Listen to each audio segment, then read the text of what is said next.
নমস্কার। আমরা অনুধ্যান করছিলাম গত কয়েকদিন ধরেই মায়ের। সেই প্রসঙ্গে আমরা স্বামী অরূপানন্দজির কিছু কথোপকথন মায়ের সঙ্গে স্মৃতিচারণ করেছেন, সেগুলোই আমরা অনুধ্যান করছিলাম। আজকেও আমরা সেখান থেকেই কিছুটা অংশ শুনব, কেমন? একদিন সকালবেলায় মা বারান্দায় পান সাজছেন। মহারাজ বললেন, কালে তোমার জন্য লোকে কত সাধন করবে। মা হাসছেন, বলছেন, বলো কি? সকলে বলবে, আমার মায়ের এমনি বাত ছিল, এমনি খুঁড়িয়ে খুঁড়িয়ে হাঁটতো। তখন মহারাজ বলছেন, তা তুমি বলো গে। ঠাকুরের প্রতি তার বিশ্বাস নেই, এই কথাটা তিনি মাকে এসে ডাইরেক্ট বলতে পেরেছেন। কিন্তু মায়ের উপরে ছেলের কীরকম বিশ্বাস? মাকে ছেলে কি দেখছে? মা কেবলই রান্না করছেন, খাওয়াচ্ছেন, জল ভরা চোখ নিয়ে বিদায়কালে তাকিয়ে আছেন, পান সাজছেন, খুঁড়িয়ে খুঁড়িয়ে হাঁটছেন, পায়ে তেল মালিশ করছেন, কারণ মায়ের পায়ে বাতের ব্যথা। সংসার সামলাচ্ছেন। যেরকম সকল মা মাসিকেই দেখতে পাওয়া যায়, ঠিক সেই রকমই স্বামী অরূপানন্দজি মাকে দেখছেন। একটু অন্য রকম কোনো কিছুই বহিরাবরণেও নয়, তার কাজেও নয়। তথাপি যে ঠাকুরকে বিশ্বাস করে না, সেরকম বিশ্বাস হয়নি। মায়ের উপরে তার কীরকম বিশ্বাস? বলছে, মা, কালে তোমাকে কত লোকে সাধন করবে। কেমন করে হয়? মাকে ঠিক ঠিক চিনেছে। আর ঠাকুরের ভক্ত কত তখন ছড়িয়ে আছে। 1900 সাল, ঠাকুর চলে গিয়েছেন 1886। কত শক্ত ভক্ত তখন সারা পৃথিবীতে হয়ে গিয়েছে। কারণ 1893 সালে স্বামীজি গিয়ে বিশ্ববিজয় করে ফেলেছেন। তিনি বিশ্ববিখ্যাত। আমেরিকা, ইউরোপের বিভিন্ন শহরে স্বামীজি তখন একটি বিখ্যাত এবং পরিচিত নাম। কত আশ্রম খুলে গেছে চতুর্দিকে। বিদেশি সন্তানরা আসছে ভারতবর্ষে, তারা সেবা করছে। ওখানেও বিভিন্ন আশ্রম প্রতিষ্ঠিত হয়েছে। সেখানে ওই বিদেশি সন্তানেরা ঠাকুরের নাম করছে, শাস্ত্র পাঠ করছে। এবং শুধু তাই নয়, একমাত্র স্বামীজিই নয়, স্বামীজির যত গুরু ভাই, অর্থাৎ ত্রিগুণাতীতানন্দজি, স্বামী অভেদানন্দজি, তুরীয়ানন্দজি, স্বামী শারদানন্দজি, এরা প্রত্যেকেই গিয়েছে স্বামীজির ডাকে বিদেশে প্রচার করতে। এছাড়া ভারতবর্ষের সমস্ত স্টেটেই তো প্রায় এই রামকৃষ্ণ সন্তানদের জয় জয়কার।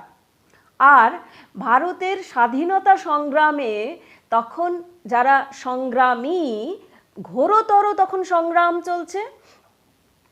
1907 সাল, মানে বঙ্গভঙ্গ আন্দোলনও হয়ে গেছে। অর্থাৎ ঘোরতর একটা শাসন আন্দোলন চলছে এবং প্রত্যেকের পকেটে পাওয়া যাচ্ছে স্বামীজির একটি করে ছবি। অর্থাৎ স্বামীজির দ্বারা সারা ভারতবর্ষ একেবারে দারুণ রকম ইন্সপায়ার্ড। আগুন জ্বালিয়ে দিয়ে চলে গেছেন স্বামীজি শিরায় শিরায় ভারতবর্ষের। তাহলে নরেনের মতো শিষ্য যে রামকৃষ্ণের, সেই ঠাকুরকে কত বড় সাহস এই সন্তান বিশ্বাস করে না। তেমন করে বিশ্বাস করে না অর্থে, সে তো ভক্ত সন্তান। সে পটের ছবির দিকে তাকিয়ে, মূর্তির দিকে তাকিয়ে ঠাকুরের কথা শুনেছে বলে বিশ্বাস করতে চায়। সে চায় ঠাকুরের সাক্ষাৎ কোনো আশীর্বাদ পেতে, কিন্তু পট থেকে তো ঠাকুর ওইভাবে বেরিয়ে আসেননি, তাই তার যেন কিছুতেই মনে হয় না যে ওইটি সত্য, ঠাকুরকে বললে তিনি আসবেন। তাই তো এত প্রশ্ন নিয়ে তার মায়ের কাছে আসা। কিন্তু তার মাকে এই রকমই সাধারণ ঘরকন্নার কাজ করতে দেখে এত দূর বিশ্বাস হয়েছে যে মা ঠিক মতনই একদিন সবার পূজ্য হবেন এবং অনেক লোক মাকে সাধনা করবে। কখন? যখন মা থাকবে না। কন্ট্রাডিকশন। ঠাকুর নেই, ঠাকুরকে বিশ্বাস করতে পারছে না ছেলে, কিন্তু তার বিশ্বাস মা যখন থাকবে না তখন মাকে সবাই পূজা করবে। আশ্চর্য না? আশ্চর্য। তো মা হেসে বলছেন, উড়িয়ে দিচ্ছেন, মা তো নিজের স্বরূপ দেখাতে চান না যে হ্যাঁ হ্যাঁ খুব সাধন করবে, সবাই বলবে যে আমার মা বাতে রোগী ছিলেন আর খুঁড়িয়ে খুঁড়িয়ে হাঁটতেন। তা অস্বীকার করছে, তা তুমি বলো গে, আমি জানি তোমাকে সবাই খুব সাধন করবে। মা বলছেন, এইটি ইম্পর্ট্যান্ট, উটি ভালো। উটি মানে কোনটি? অসুখ। ওই যে বাতের কথা বলেছেন, মায়ের আমি তাকিয়ে দেখি একটি কথাও না এমনি এমনি বলা নয়, মায়ের সব কটা কথার একটা ইনার মিনিং আছে। কেন বললেন? সঙ্গে সঙ্গে বলছেন উটি ভালো, অর্থাৎ ওই রোগ ওটা ভালো, ওটা ছাঁকনির কাজ করে। কি রকম ছাঁকনির কাজ করে না, ঠিক ঠিক ভক্ত কিনা ওটি বোঝা হয়ে যায় বলে ঠাকুরের যখন রোগ ভোগ হয়েছিল সেই উদাহরণ দিচ্ছেন। বলছেন তাই তো ঠাকুর বলতেন তখন কাশীপুরে ব্যারাম, যারা লাভের আশায় এসেছিল তারা সব চলে গেল। ভালোবাসেনি, কিছু স্বার্থের জন্য এসেছিল। যেই ঠাকুরের রোগ ভোগ হলো তাদের বিশ্বাস অমনি উবে গেল আর ধীরে ধীরে সব কেটে পড়ল।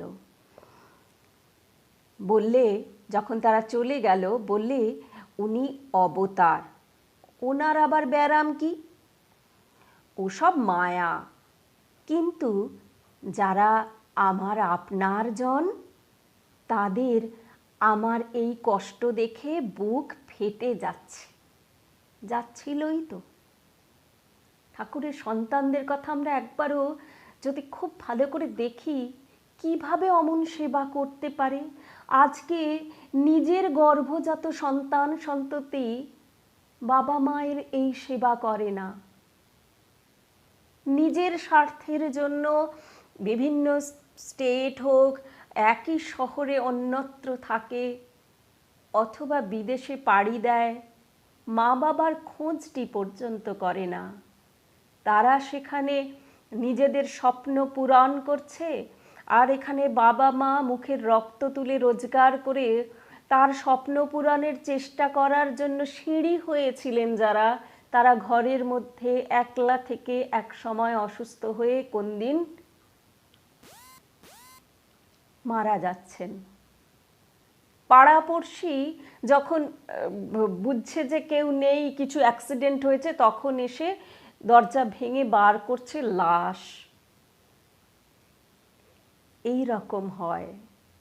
আর ঠাকুরের এই সন্তান সন্ততি যারা একেবারেই অল্প বয়স, তখন একেবারে ইয়াং ব্লাড, তাদের তখন কত কি করতে পারে।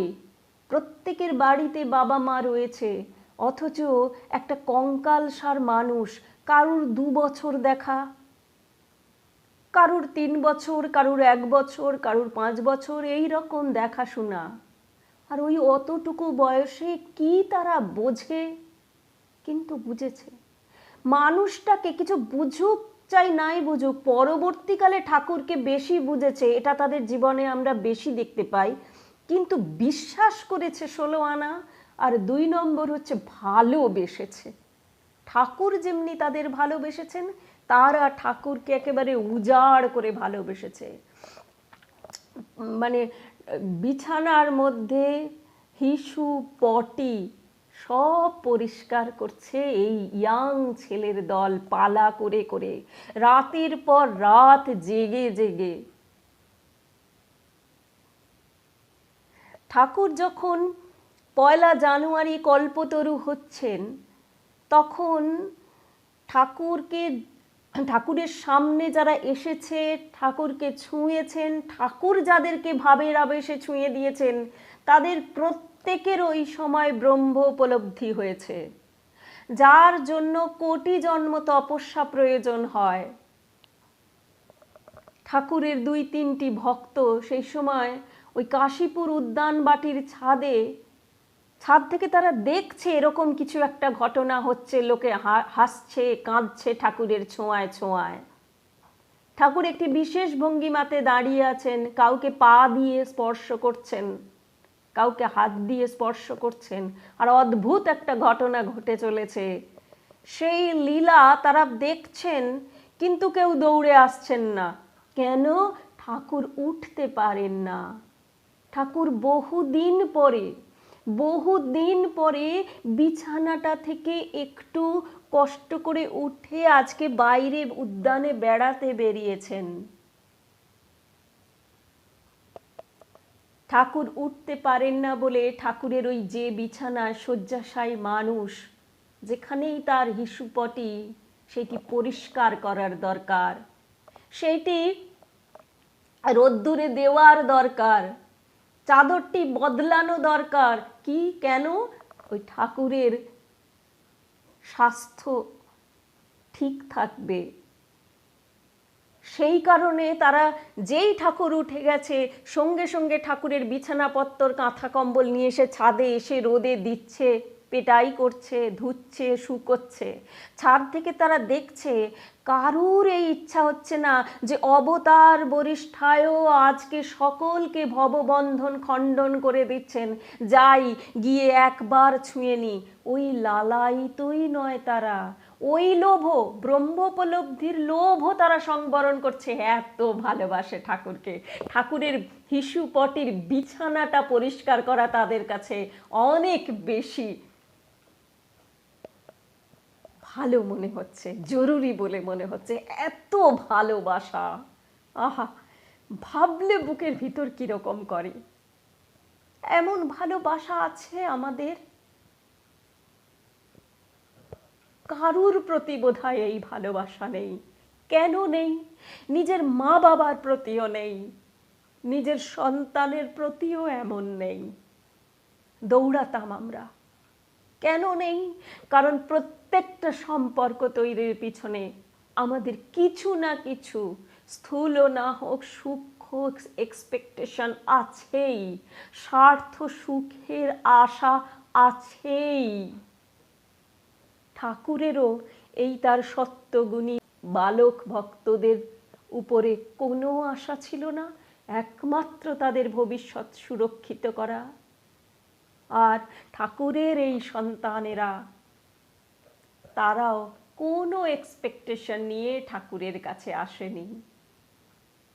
ভালোবাসা। আর এই যারা আশা নিয়ে এসেছিল, তারা ভাবছে, তারা এসেছে ওইটি ভেবে উনি অবতার, উনি ঈশ্বর স্বরূপ, উনি আমাদের অনেক কিছু পাইয়ে দেবেন। যা সাধনা করতে হয়, সাধনা না করেই পেয়ে যাব, শর্টে পেয়ে যাব। শর্টে কিছু পাবার আশায় তারা এসেছিল। তাই রোগের কথা, রোগ ভোগ করছে মানুষটা, দেখছে চোখের সামনে, তথাপি বলছে উনি অবতার, উনি আবার কেন, ওনার আবার কিসের রোগ, ও তো মায়া। তার মানে সন্দেহ, রোগ হচ্ছে, তার মানে হয় অবতার নয়, আর না হলে আমাদের একটা ভ্রম দেখাচ্ছে আমাদের কিছু পাইয়ে দেবেন না বলে, তাই সব কেটে কেটে পড়ছে। কিন্তু যারা সত্যিকারের, তারা যাচ্ছে না।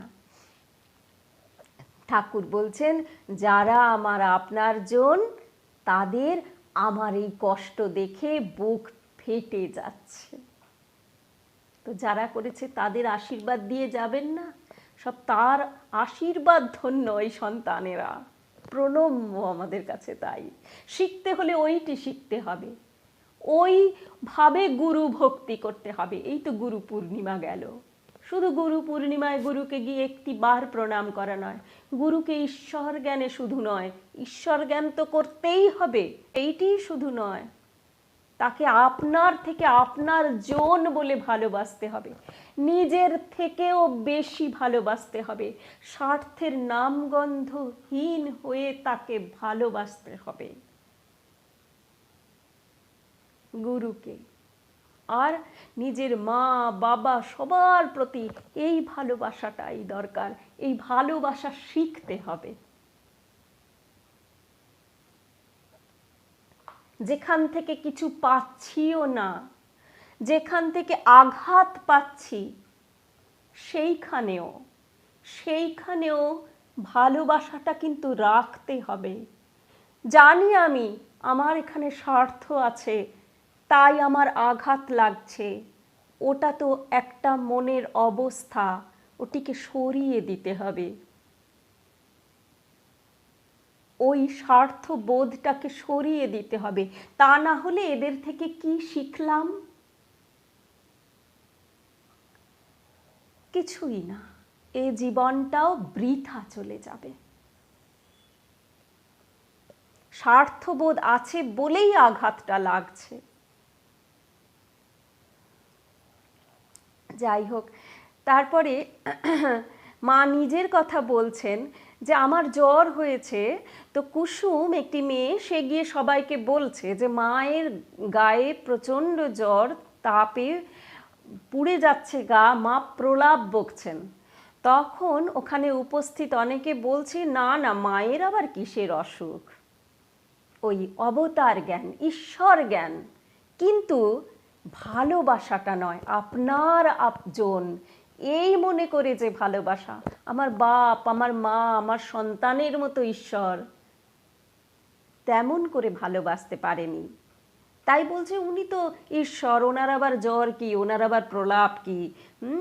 তো শেষে ডাক্তার ডেকে আনলো, দেখলো হ্যাঁ সত্যই বিকার উপস্থিত হয়েছে, চিকিৎসা চলল।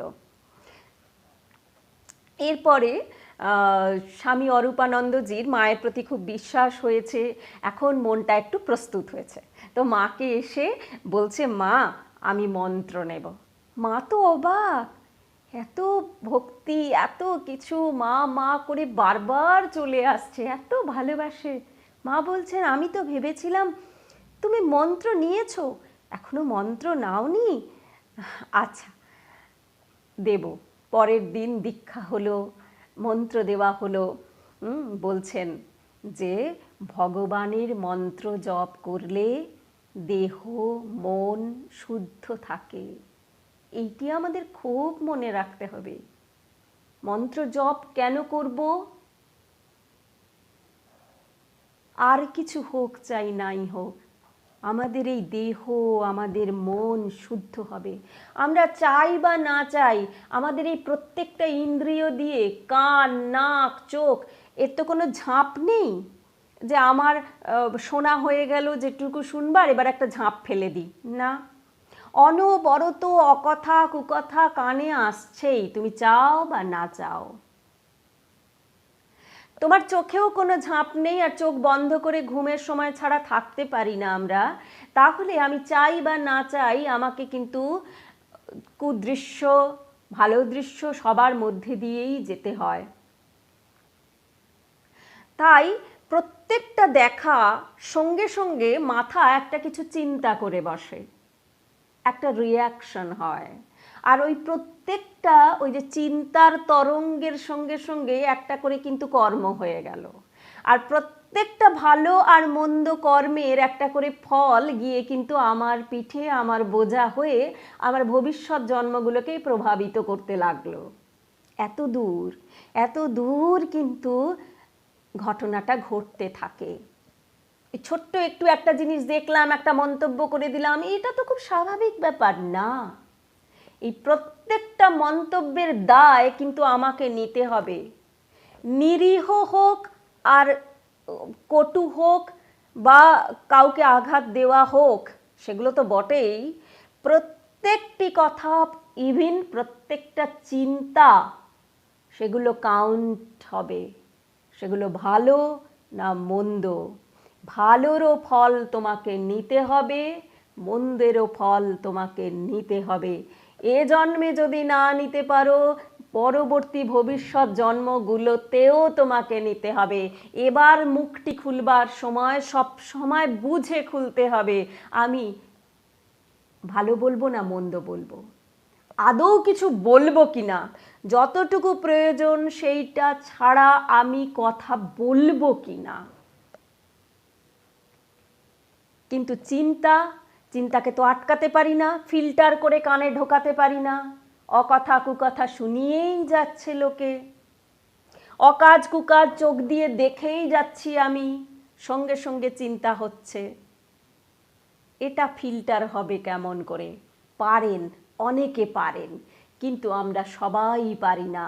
তো ওই ফিল্টার করার জন্য, দেহ মনকে শুদ্ধ করার জন্য একটা উপায় আছে আমাদের হাতে, সেটা হচ্ছে মন্ত্র জপ। দীক্ষার সময় যে মন্ত্র আমরা পাই, তার অনবরত জপের ফলে আমাদের দেহ মন চিন্তা পরিশুদ্ধ হয়ে যায়। তাই জপ করব কেন? এই কারণে, আমার দেহকে শুদ্ধিকরণ ঘটাবো, আমার মনের শুদ্ধিকরণ হবে, তাই জন্যে। তো মহারাজ খানিকটা আমাদের মতো। মহারাজ বলছে, আঙুলে মন্ত্র জপ করবার কি দরকার? আমি মনে মনে সারাক্ষণ ঠাকুরের নাম করব, এই মন্ত্র জপ করতে থাকবো। মহারাজ এইটি বলতে চাইছেন।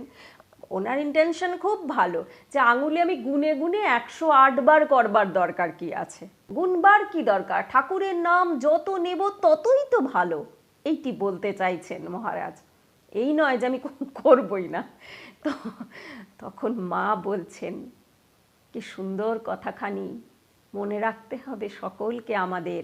বলছেন, ভগবান আঙুল দিয়েছেন, মন্ত্র জপ করে এর সার্থকতা করবে। প্রত্যেকটি জিনিসের ব্যবহারে তার সার্থকতা, সঠিক ব্যবহার, এই কথাটা মাথায় রাখতে হবে, সঠিক ব্যবহার। হাত দিয়ে খুনও করা যায়, হাত দিয়ে ডাক্তার জীবন বাঁচায়, হাত দিয়ে আমরা কাউকে প্রহার করি, হাত দিয়ে আমরা অ লিখতে শেখাই, এই মুখ দিয়ে গালাগালি দিই, মুখ দিয়েই মন্ত্র বলি, মায়ের কথা বলি। ব্যবহার অনেক রকম। কেন পৃথিবীটা একটু হেলে আছে, তার একটা নির্দিষ্ট কারণ আছে, আমরা ভূগোল বইয়ে পড়েছি।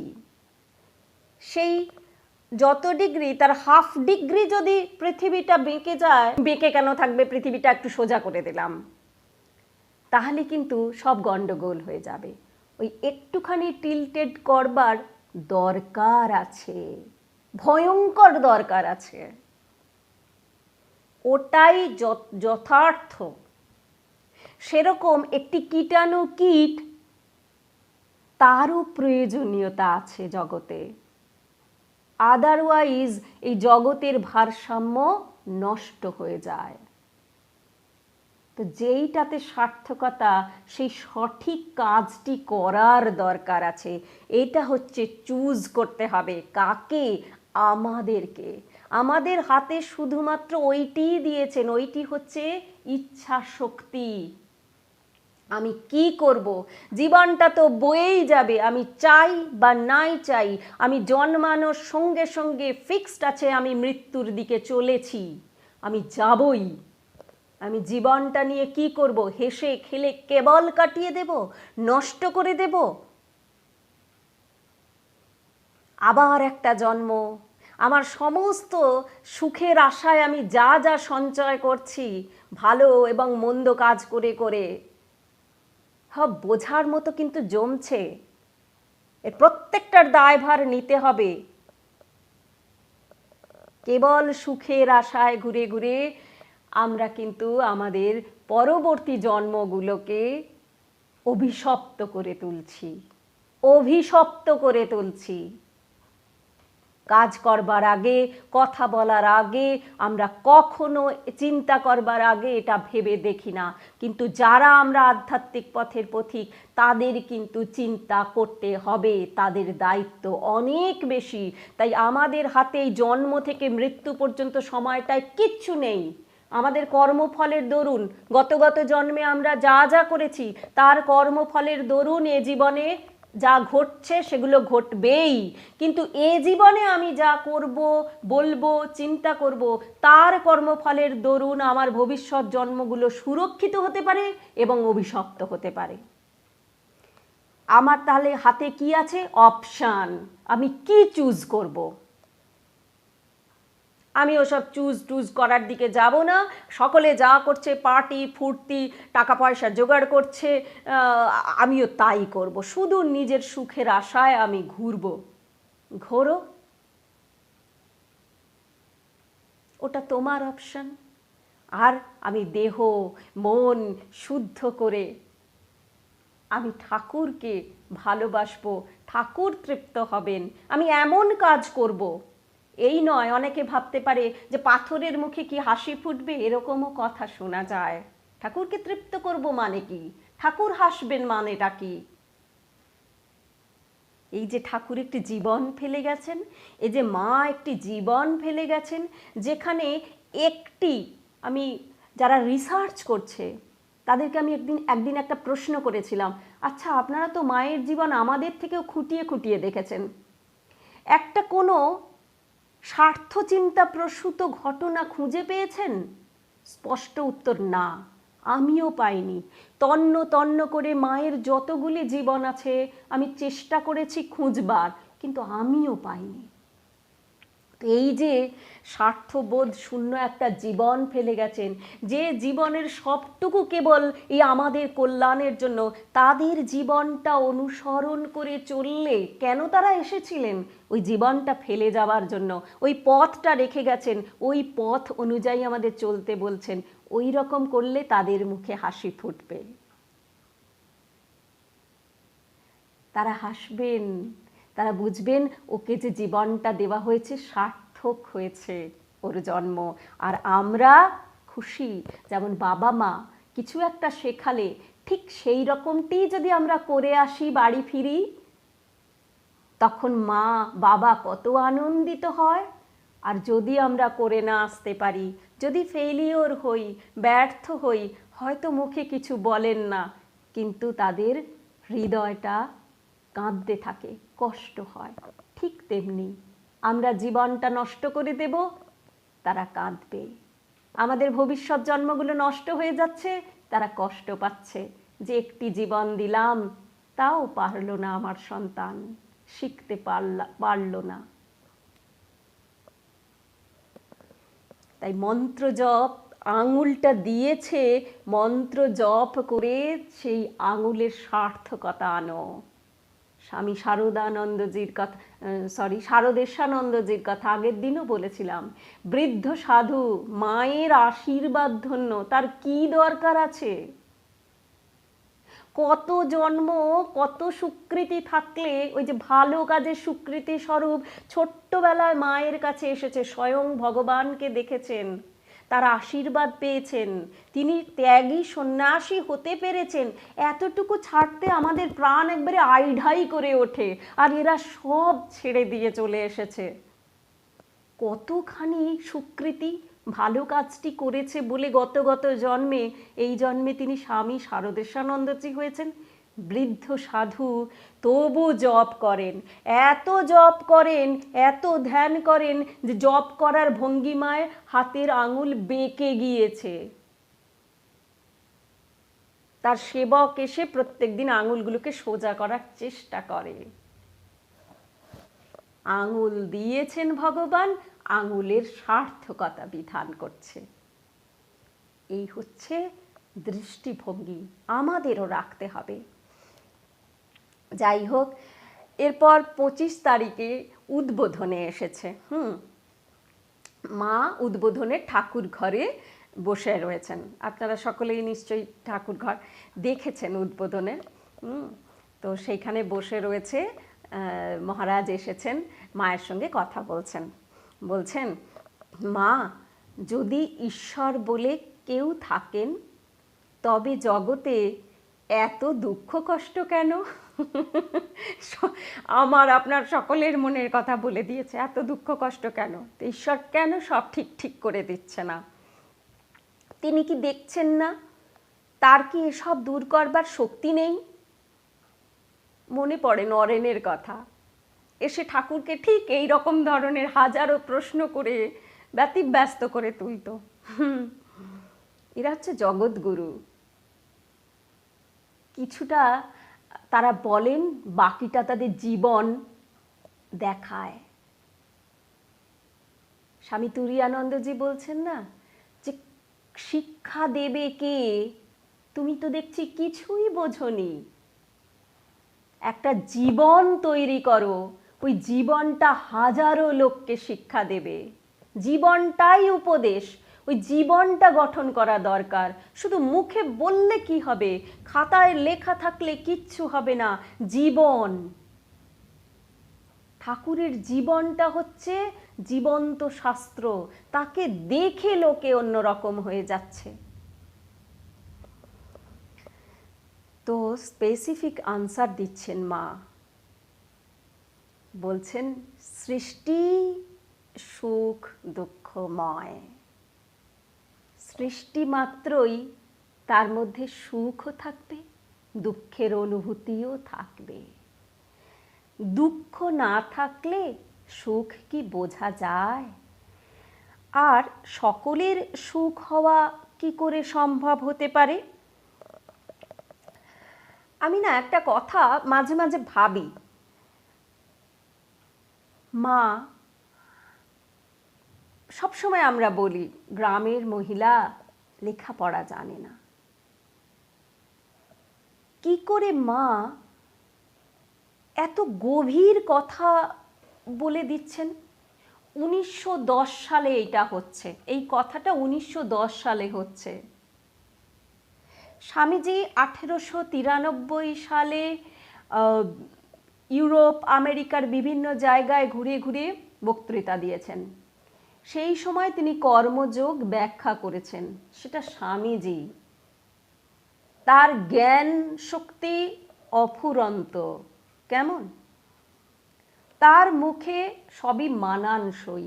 আমাদের যে মা, যিনি দল ঘাস কেটে বড় হওয়া, কোলে কাঁখে ছোট কচি বাচ্চাগুলোকে নিয়ে নিয়ে ভাইগুলোকে নিয়ে ঘুরে বেড়ানো মা, ধারাপাতের বই, অ আ ক খ বই পড়তে গেছে, ভাগ্নের হৃদয় এসে ছুঁড়ে ফেলে দিয়েছে। মেয়েরা লেখাপড়া শিখলে বিগড়ে যাবে বলে ফেলে দিয়েছে। সেই মা কর্মযোগের কথা কি করে বলছে এরকম করে? আরও কথা এখানে পাবো, খুব অবাক হবার মতনই ব্যাপার। যাই হোক, তো মা একটা বলছেন, গল্প বলছেন, ঘটনা, যে সীতা রামকে বলছে এক সময় যে তুমি একেবারে সকলের দুঃখ দূর করে দাও না কেন? দূর করে দাও, তুমি তো ভগবান, সবই পারো, কেন তুমি দূর করে দিচ্ছ না? এই রাজ্যে এত প্রজা, কেউ কেউ খুব সুখে আছে, আবার কেউ কেউ কত দুঃখে আছে। তুমি এক কাজ করো, সকলের দুঃখ দূর করে দাও একেবারে। তখন রাম বলছে যে সীতা, সকলের সুখ কি একেবারেই হওয়া সম্ভব? বলছে তুমি চাইলেই হবে, তুমি চাও সবার দুঃখ দূর হয়ে যাবে। তো রাম বলছেন, ঠিক আছে, তুমি যখন বলছো আমি তাই করে দিচ্ছি। তো রাম রাজ্যে সকলেই অর্থবান হয়ে গিয়েছে, সকলেরই প্রচুর প্রচুর পয়সা হয়ে গেছে, কারুর কোনো দুঃখ নেই, কারুর কোনো কষ্ট নেই, সুখই সুখ, সবাই আনন্দে আছে। বেশ ভালো কথা। এইবার সেই বছর বর্ষা এসছে, আর বৃষ্টিতে রাম সীতা যে বাড়িটিতে থাকেন তারই দালান ফুটো হয়ে জল পড়তে শুরু করেছে ঝরঝর করে। দিনের পর দিন যায়, সীতার ভারী কষ্ট। তখন সীতা বলছে, আরে মিস্ত্রি ডাকো, মজুর ডাকো। মজুর খুঁজতে লোক গেছে, গোটা রাজ্য খুঁজে এসেছে, একটা মজুরের দেখা পাওয়া যাচ্ছে না। মজুরগিরি লোকে করবে কেন? সবাই তো সুখে আছে, আনন্দে আছে, কারোর পয়সার অভাব নেই, কেন করবে? অতএব কোনো মজুর পাওয়া যাচ্ছে না। এবার সীতা নিজেই বলেছে, দিনের পর দিন যখন এই বর্ষাতে পুরো কষ্ট পাচ্ছে, খুব অশান্তি, তখন সীতা শেষে বলছে, সবাইকে সুখ আনন্দ দিয়ে আর দরকার নেই, আগের মতনই করে দাও তুমি। রাম বললেন তথাস্তু। তখন আবার আগের মতো হয়ে গেল, কারুর সুখ কারুর দুঃখ। আর তখন রামকে সীতা বলছে যে তোমার এই যে সৃষ্টি, এই সৃষ্টির অদ্ভুত সৃষ্টি, এর কার্যকারণ খুব গোলমেলে, বোঝা দায়, কিন্তু কার্যকারণ আছে। এটা একটা ঘটনা, এটা এই নয় যে সত্যই এরকম হয়েছিল, এটা একটা গল্প, কিন্তু এটা দিয়ে মা বোঝাতে চাইছেন যে ওই রকম সৃষ্টি থাকলেই সুখ আর দুঃখ আছেই। এখন এর কার্যকারণ যে নেই এমনটি নয়। এই যে বললুম, যদি জীবনটাকে শুধু আমরা এই জীবন হিসাবে দেখি, আমরা সাধারণত যেটা করে থাকি যে আমার এই জন্ম থেকে, শরীর ধারণ থেকে আমার শরীরটি চলে যাওয়া পর্যন্ত, এইটুকু জন্ম যদি দেখি, তাহলে এর কার্যকারণ পাওয়া যাবে না। আমরা অন্ধের মতো অন্ধকার গলিতে ঘুরবো, কিন্তু এর কারণ খুঁজে পাবো না, আর কপাল চাপড়াবো, ঠাকুর আমার সঙ্গেই তুমি কেন এমন করলে, আমি তো কিছু করিনি। যদি আমাদের গত জন্মগুলো মনে থাকতো, যত কোটি কোটি জন্ম ফেলে এসেছি, আমাদের নালিশ করার জায়গা থাকতো না। আমরা বলতাম, ঠাকুর, আমরা সাধারণত এখন নালিশ করি কি বলে, যে আমার লঘু পাপে তুমি আমায় গুরুদণ্ড দিলে। আমরা যদি কোটি কোটি কোটি জন্মগুলো দেখতে পেতাম পিছনের, বলতাম ঠাকুরকে, তুমি ঠিক করেছো, তুমি আমাদের গুরু পাপে লঘু দণ্ড দিয়েছ, এর থেকে বেশি কষ্ট পাওয়া আমাদের দরকার ছিল। এত আমরা স্বার্থের পিছনে দৌড়ে দৌড়ে কুকর্ম করে এসেছি। তো যাই হোক, মা তবে আশার কথা শোনাচ্ছেন যে চিরদিন কেউ সুখী থাকবে না, চিরদিন বা সব জন্ম কারো দুঃখে যাবে না। কেন যাবে না? কেন চিরজন্ম সুখে যাবে না, সব জন্ম কেন দুঃখের মধ্যে কাটবে না? কেন কি, যেমন কর্ম তেমনই ফল পাবে, তেমনই যোগাযোগ হবে। এই জন্মের কথা বলছেন না মা, গত গত জন্মের কথা বলছেন। এখন যে কর্মগুলো করছি তার জন্য ভবিষ্যৎ শত শত জন্মের কথা বলছেন। যেমন কর্ম করছো তেমনই ফল মিলবে, অতএব বুঝে সুঝে করো। এইটাই তো কর্মযোগের আসল কথা। আমি সেটাই বলি আর ভাবি যে 1893 সালে স্বামীজি বলছেন, বিদেশে গিয়ে আমাদের গ্রামে থাকা কোলে কাঁখে ভাই বোন মানুষ করা, গরুর জন্য দল ঘাস কাটা মা কেমন করে এই সব কর্মযোগের অসাধারণ ব্যাখ্যা দিয়ে যাচ্ছেন অনায়াসে। তারপরেও বলবো যে মাটি আমাদের শুধুই সাধারণ আমার আপনার মতো মা না। আমার বিশ্বাস হয় মা যে বলেন, আমি ওই নারায়ণের পাশে বৈকুণ্ঠে বসে থাকা লক্ষ্মী ঠাকুরন, আমার খুব বিশ্বাস হয়। না হলে এমন করে কেউ বলতে পারে না। অনেক সময় মা এমন ধরনের কথা বলছেন, এর আগের দিন আমরা দেখেছিলাম সৃষ্টি সম্পর্কে বলছেন, সৃষ্টির অসাধারণ তত্ত্ব তুলে ধরছেন মা। এরপরেও আমরা দেখব কোনো সময় মা বলবেন, যখনই স্বামী অরূপানন্দজি প্রশ্ন করবেন যে মৃত্যুর পরে কি হয়, সবাই তো মুক্ত হয়ে যাচ্ছে না, ভগবানের পাদপদ্মে সবাই গিয়ে পৌঁছাচ্ছে না, আবার তাদের শরীর ধারণ করতে হচ্ছে, তাহলে ওই যে সময়টুকু কি হয়? মা স্পেসিফিক আনসার দিচ্ছেন। কেউ কেউ ঠাকুরের কাছে যাবে, তার পাদপদ্মে পৌঁছাবে, কিন্তু বাসনার জ্বালায় আবার ফিরে আসতে হবে। কতদিন যারা ঠাকুরের কাছে পৌঁছতে পারছে না, আবার শরীর ধারণ করার জন্য কতদিন তাদের অপেক্ষা করতে হচ্ছে। আমাকে যদি এই প্রশ্ন করা হয়, আপনাকে যদি প্রশ্ন করা হয়, সত্যি করে ভেবে বলুন তো, আপনি সঙ্গে সঙ্গে একটা এই ধরনের বানিয়ে বানিয়ে উত্তর দিতে পারবেন স্পেসিফিক, কনফিডেন্টলি? না, সম্ভব নয়। যারা গাল গল্প দিতে পারে টেনিদা ঘনাদা স্টাইলে, তাদের অনেক কিছু আলংকারিক বলতে হয় ওটি বিশ্বাস করাবার জন্য। যারা লেখক ব্যক্তি তারাও অনেক কিছু বলেন, কিন্তু ওই পরিবেশটা তৈরি করবার জন্য, বিশ্বাস করাবার জন্য তাদের একটুখানি কথাকে 10 পাতা করে লিখতে হয়, তবে লোকে সেইটা পড়ে আনন্দ পায়। আর যে জানে সে সোজা কথা সোজাভাবে অল্প কথায় বলে, স্পেসিফিক আনসার দেয়। মা ঠিক সব ব্যাপারে এইরকম স্পেসিফিক আনসার দেন। আমার এই জন্যে কখনো এই কথা মনে হয় না মা আমাদের অশিক্ষিত। বলতে আমার লজ্জা করে, মা বানানটা ঠিক লিখতে পারেন না, কিন্তু মা আমাদের আদ্যপান্ত সৃষ্টি রহস্য থেকে শেষ পর্যন্ত সব বোঝেন, সব জানেন। কার পক্ষে এটি সম্ভব হয়? তাদের পক্ষেই সম্ভব হয়। তাই বারবার তারা যখন বলেছেন এই শরীরটা ধরে কষ্ট করে এই পৃথিবীতে এসেছি কেন জানো? এই বাতের ব্যথায় কষ্ট পাচ্ছি এই শরীরের জন্য, কিন্তু এসেছি কেন জানো? তোমাদের জন্য।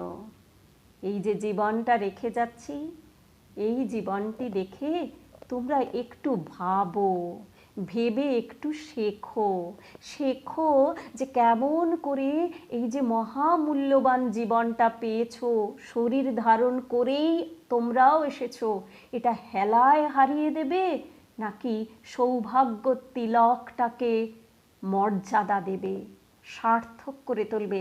একটা আঙুল শুধু জপে তার সার্থকতা। ঈশ্বর আমাদের এই পা থেকে মাথা পর্যন্ত অত্যন্ত যত্নের সঙ্গে তৈরি করে দিয়েছেন। যারা শুধু বিউটি কন্টেস্টে যাবে তারাই শুধু যত্ন করবে না, আমাদের প্রত্যেককে ওই প্রত্যেকটা পা থেকে মাথা পর্যন্ত বুদ্ধি, চোখ, নাক, মুখ, মন, মস্তিষ্ক, হৃদয় সব কিছুর সার্থকতা আনতে হবে জীবনে। এদেরকে দেখে, এদেরকে অনুসরণ করে। আর এই যে কর্মের কথা, যে সবই মহারাজ জিজ্ঞাসা করছেন সবই কর্ম থেকে হয়, মা বলছেন কনফিডেন্টলি যে কর্ম না তো কি, দেখছো না এই যে ম্যাথর বিষ্ঠার ভার বইছে? কোনো জন্মে সে এমন কিছু করেছে তার জন্য আজকে নির্দিষ্ট হয়েছে যে তাকে সকলের মল পরিবহন করতে হবে। কেন স্বামী অরূপানন্দজি ওখানে বসে মায়ের সঙ্গে কথা বলছেন? দুটো ঘটনা, ম্যাথর বিষ্ঠার ভাঁড় মাথায় করে নিয়ে যাচ্ছে, একই সময়ে স্বামী অরূপানন্দজি, সে কিন্তু একটি সাধারণ মানের আমার আপনার মতন তখন ছেলে, ত্যাগী সন্তান নয়, প্রণাম করছে প্রচুর লোকে, এরকম প্রণাম পাওয়া মহারাজ তিনি নন বিখ্যাত, তিনি একটা সাধারণ মানের সাধারণ ঘরের ছেলে। দুজনের মধ্যে কেন এই তফাৎ হচ্ছে? একজন স্বয়ং ভগবতীর সঙ্গে বসে কথা বলছে, একজন অন্য মানুষের মল বহন করে মাথায় বহন করে নিয়ে যাচ্ছে, এটা গুরুস্থান। কর্ম, কোন কর্ম? অতীত জন্মের কর্ম। চাইবো ওরকম হতে? আমরা চাই ওই রকম হতে আমাদের ভবিষ্যৎ জন্মে? না, নিশ্চয়ই না। তাহলে বুঝে শুনে কর্ম করতে হবে। মা বলছেন কর্ম না তো কি, দেখছো না এই যে ম্যাথর বিষ্ঠার ভার বইছে? সাবধান করছেন আমাদেরকে। ভয় লাগে মাঝে মাঝে চিন্তা করতে গেলে, কথা বলতে গেলে ভয় পাওয়ার দরকার, সাবধান হওয়ার দরকার। মহারাজ আবার বলছেন এ ভালো মন্দ কর্ম প্রবৃত্তি প্রথম কোথা থেকে আসে? এই যে ভালো কাজে ভালো ফল আমি তোমার সামনে বসে কথা বলছি, আর ওই যে মন্দ ম্যাথর বিষ্ঠা বইছে, হ্যাঁ, কোনো খারাপ আর ভালো কাজের দরুনই এই রেজাল্টটা হয়েছে। তো এই প্রবৃত্তি কোথা থেকে আসে? আমি ভালো করব তার প্রবৃত্তি কোথা থেকে আসছে, মন্দ করবে যে তারই বা প্রবৃত্তি কোথা থেকে আসছে? তুমি তো বলবে যে এই জন্মে পূর্বজন্ম থেকে এসেছে, যেটা আমরা এক্ষুনি আলোচনা করছিলাম। আবার সেই জন্মের কথা বললে বলবে তার পূর্বজন্ম থেকে এসেছে। তো এরমভাবে পিছোতে পিছোতে আদিটা কোথায়, আরম্ভটা কোথা থেকে? তখন মা বলছেন, ঈশ্বরেচ্ছা ছাড়া কিছুই হবার সাধ্য নেই, তৃণটিও নড়ে না, ঈশ্বরের ইচ্ছা লাগবে। তুমি প্রবৃত্তি হবে না নিবৃত্তি। সংস্কৃততে দুটো শব্দ আছে, কর্মের সঙ্গে দুটো ভীষণ রকম জড়িত। একটা হচ্ছে প্রবৃত্ত আর একটা হচ্ছে নিবৃত্ত। প্রবৃত্তি কি? যে কোনো একটা বিষয়ের কে আবর্তন করে তার চারপাশে বারবার করে ঘোরা। টাকা চাই, টাকা কি করে পাবো? বাড়ি চাই, কি করে পাবো? আরও বেশি চাই, কেমন করে পাবো? ঘুরছে চিন্তা, ঘুরছে দিনের পর দিন, বছরের পর বছর, জীবনের অর্ধেকের বেশি সময়, কারু কারু সারা জীবন। নিবৃত্তি, প্রথম সময়তেই টাকা নিয়ে কি হবে? আচ্ছা, খাওয়া জুটবে, মাথার উপর একটা ছাদ জুটবে, কমপ্লিট, শেষ। আচ্ছা, ভগবান পাবো? না, চাই না। চালকলা বিদ্যা, বাঁধা বিদ্যা আমার চাই না। আমার কি চাই? মা চাই। নিবৃত্তি, ত্যাগ। এই প্রবৃত্তি, ওই যে চাই চাই চাই প্রবৃত্তি, ওর পিছনে ঘুরতে শুরু করলাম। বিচার, ওটা পেলে কি আমি সর্বোৎকৃষ্টটা পাবো? না, তাহলে ওর পিছনে ঘুরবো কেন? ত্যাগ, নিবৃত্তি। মা বলছেন যে ঈশ্বরের ইচ্ছা ছাড়া কোনোটি, তৃণটিও নড়ে না, কোনো কাজ হয় না। যখন জীবের সুসময় আসে তখন ধ্যান চিন্তা আসে। এই সুসময় কথাটাকে একটু গুরুত্ব দিয়ে ভাবতে হবে।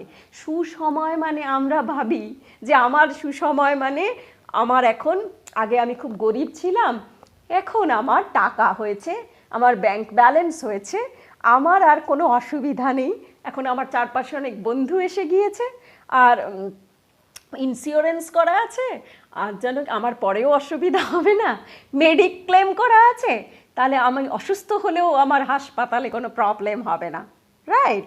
বাঁধা চাকরি আছে। সুসময়, অভিশাপ ডেকে আনছি, এগুলো সবচেয়ে প্রবৃত্তির দাস হয়ে ঘুরছি। সুসময় মানে যখন আমি ভগবানমুখী হয়েছি, আমার মধ্যে ওই বিচারটা খুলেছে, আমার মধ্যে ওই বিচারটা খুলেছে যে এই যেটার পিছনে আমি দৌড়াচ্ছি, এটাতে কি আমার ভবিষ্যৎ যে শত শত জীবন পড়ে আছে সেগুলো সুরক্ষিত হবে? আমি ইন্স্যুরেন্স করছি ওই জন্মগুলোতে আমি ম্যাথর হব না? আমি কি সেই উপার্জন করে ব্যাংকে ব্যালেন্সটা রাখতে পারলাম, সেই রকম ব্যালেন্স যাতে কিনা আমাকে লোকের বিষ্ঠার ভার বইতে হবে না? আছে, ইন্স্যুরেন্স আছে, সেই ইন্স্যুরেন্স করতে হবে। সেই ব্যালেন্স, সেই ব্যাংক কোথায়? এই যে প্রত্যেকটা চিন্তা যেখানে গিয়ে কাউন্ট হচ্ছে, ওখানে ব্যাংকের নোট কাউন্ট হয়, ওখানে চিন্তা কাউন্ট হয়। ওই যখন ওই প্রত্যেকটা কাজ নিঃস্বার্থভাবে হচ্ছে, বন্ধুকে গিয়ে বলছি বন্ধু ভালো আছিস, একান্তভাবেই তার ভালোটি চাইছি, একটুও এই বুদ্ধি নেই আজ ওকে হাসছি বলছি ভালো আছিস, কালকে ওই বন্ধুটি আমাকে দেখবে তাই জন্য না। আজ আমি তার কিছু একটা করে দিচ্ছি, ওরে করে দে, কালকে তো ও বড় পোস্টে আছে, কোনো একটা দরকার হলে ওর থেকে সুবিধা পাবো। এটা স্বার্থ চিন্তার কারণেই এইটা হচ্ছে। গিভ অ্যান্ড টেক পলিসি ওখানে চলে না, ওখানে শুধু একমুখী রাস্তা, ওয়ান ওয়ে, দাও দাও আর ফিরে নাহি চাও। আর তখন যেটা পাবে এই ব্যালেন্স, তার ব্যাংকে ওই ব্যালেন্সটা রইল, তুমি ভবিষ্যৎ জন্মগুলো সমস্ত সুরক্ষিত হয়ে গেল, ইন্স্যুরেন্স হয়ে গেল, পার্মানেন্ট ইন্স্যুরেন্স। কেন করছি?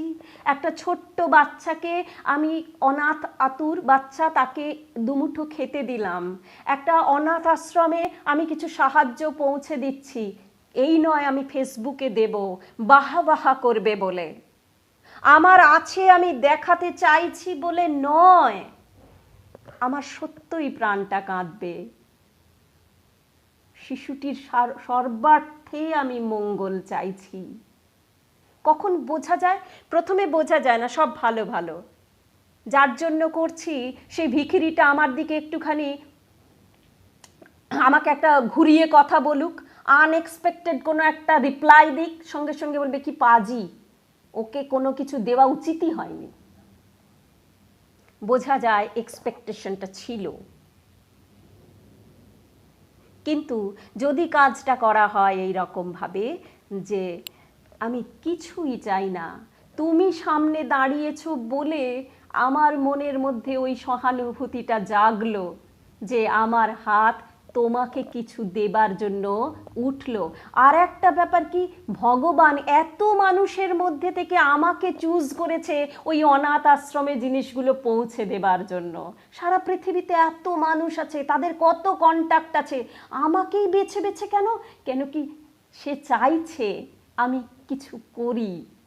এবার ওখানেও অপশান, আমাকেই চুজ করতে হবে, আমি দিলাম এই ভাবনা থেকে দেব, না হে ঈশ্বর বা সামনে যে দাঁড়ানো, আমি তোমারই জিনিসটা আমি যাকে বলছো তাকে পৌঁছে দিচ্ছি, আমাকে যে তুমি বাহক করেছো সেটা আমার সৌভাগ্য, হে ঈশ্বর তোমাকে ধন্যবাদ। আর তুমি যে সামনে এসেছো তোমাকেও ধন্যবাদ, যে তোমার জন্য আমি ঠাকুরের থেকে এই সৌভাগ্য লাভ করেছি। এই যে চিন্তা, এটা হচ্ছে clarity of thought, eighty insurance হয়ে গেল। এই লাইফের নয়, ভবিষ্যতের শত শত লাইফের জন্য নিরাপত্তা। আমি কোনো জন্মে অরূপানন্দ হব, স্বয়ং ভগবতী ভগবানের সামনে বসে তার কথামৃত শুনব। আর যে এরকম করবে না, সে ওই মানুষের বিষ্ঠার ভাঁড় গুরুস্থানে বহন করে ফেলতে যেতে হবে। সবই কর্মের মাধ্যমে হয়। কেমন করে মা এই সব অসাধারণ তত্ত্ব বলে যাচ্ছেন, ধন্য মা তুমি। তো তার যেমন ইচ্ছা তেমনি কালে সব আসে, তিনি তার ভেতর দিয়ে কার্য করেন। নরেনের উদাহরণ দিচ্ছেন, নরেনের কি সাধ্য? তিনি তার ভেতর দিয়ে সব করলেন বলেই তো নরেন সব করতে পেরেছে। কিন্তু সেইখানে আরেকটি কথা আছে যে, যেটা বলে শেষ করব, সেটা হচ্ছে নিজের খুব ইচ্ছা থাকতে হবে। স্বামী অরূপানন্দজি বাংলাদেশের একটি ছেলে, ওই বাংলাদেশ থেকে সে বারবার, প্রথমবার সে এসেছিল 1907 সালে জয়রামবাটিতে, তারও আগে সে এসেছিল, প্রথমবার বেরিয়েছে কিন্তু সে পৌঁছাতে পারেনি, দ্বিতীয়বার বাংলাদেশে থেকেই ফিরে গেছে, দ্বিতীয়বার সে এসছে, হাওড়া স্টেশনে স্ট্রাইক হয়েছে, তবু সে ফিরবে না, যখন ভাইয়ের অসুখ হয়েছে দেশে, হাওড়া স্টেশন থেকে ফিরে গেছে, তথাপি সে উদ্যম ছাড়েনি, আবার এসেছে, তৃতীয়বারে সে জয়রামবাটিতে পৌঁছিয়েছে। তখন তাকে মঠে কেউ চেনে না, কোনো মহারাজ চেনে না, তার কলকাতা এলে থাকবার জায়গা পর্যন্ত নেই। কোনো কোনো সময় সে মায়ের কাছে এসেছে, সেই দিনই বাংলাদেশ থেকে এসছে, সেই দিনই আবার ধুলো পায়ে মায়ের কাছ থেকে ফিরে গেছে, তার খাবারটা পর্যন্ত জোটেনি। নেক্সট বার থেকে সে মঠে থাকতে পেরেছে, দুটো খেতে পেরেছে, কিন্তু তার উদ্যমটা কাউন্ট হয়েছে মায়ের কাছে। তাই মাকে যখন বলছে মা তুমি আশীর্বাদ করো, মা বলছে ঠাকুরকে বলবো আশীর্বাদ করতে। তুমি বলবে মা, ঠাকুরকে তুমি বলবে, আমার সব দায়িত্ব তুমি নেবে বলো। মা বলছেন হবে হবে হবে, সব হবে।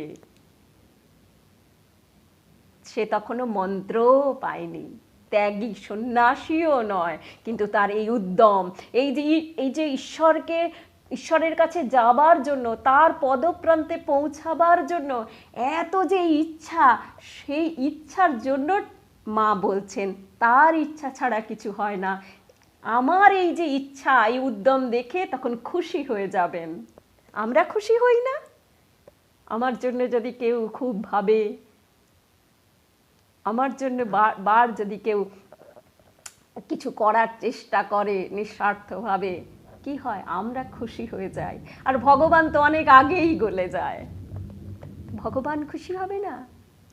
তাই মন্ত্র না নাও, তোমার এই যে আমার কাছে আসার ইচ্ছা, আমাকে ভালোবাসা, ওই চিন্তাটি, এই কর্মের প্রেরণায় যে উদ্যম তার আমার কাছে আসার, সেইটা কাউন্ট হচ্ছে।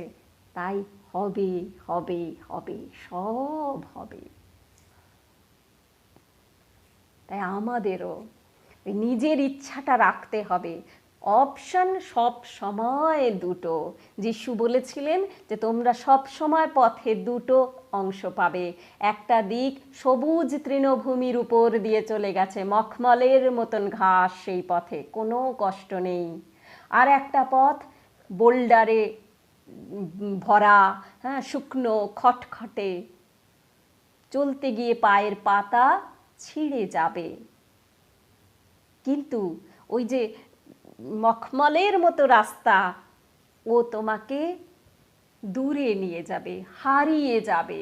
সবুজ ঘাসে ভরা, তারপরে ছায়ায় ঢাকা রাস্তা দিয়ে চলতে চলতে তুমি ঘুমিয়ে পড়বে, পথের শেষে আর পৌঁছানো হবে না। আনন্দে মশগুল হয়ে যাবে, প্রাকৃতিক দৃশ্য দেখতে দেখতে ভুলে যাবে তোমার লক্ষ্যের কথা। আর কিন্তু এই বোল্ডার ডিঙোনো রাস্তা দিয়ে যখন তুমি আসবে, তোমার কেবলই মনে হবে যে এই রাস্তা কত তাড়াতাড়ি আমি পেরোতে পারি, রাস্তার শেষে আমার রক্তাক্ত পা নিয়ে আমি পৌঁছাবো বটে, কিন্তু আমি পাবো আমার পরম প্রিয়জনকে। সে আমার কে? সেই আমার সব কিছু, আমার ঠাকুর।